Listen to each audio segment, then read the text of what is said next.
عن زيد بن كميت سمع رجلا يقول لأبي حنیفه اتق الله. این آدم میگوید که ابو حنیفه رحمت الله علیه شنوید یک آدم رو گفت که به ابو حنیفه اتق الله. ابو حنیفه از الله تعالی ترس.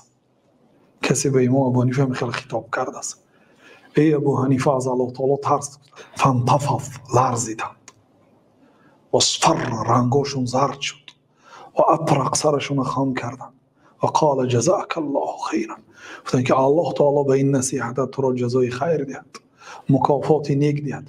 ما احوج الناس كل وقت الى ما يقول لهم مثل هذا. چه خیلی هم آدم ها محتاج هستند همه وقت که برایشون همین سخن ها گفته شود. چه خیلی هم یعنی آدم ها به نصیحت محتاج هستند. انسان به نصیحت از طعام و شراب دیده محتاج تر است. چه خیلی هم آدم ها به چنین سخن ها محتاج است. یعنی خواه وزیر باشد، خواه کبیر باشد، خواه عالی باشد، خواه رئیس باشد، همیشه باید از آدم ها نصیحت قبول کنید. چون که اگر در نصیحتش راستگوی باشد به فایده شما هست. بنابراین امام ابو حنیفه رحمت الله علیه جزاک الله خیرا. الله برای نصیحتت به تو مکافات نیک ده. این نقل در کتاب سیر و اعلام النبلاء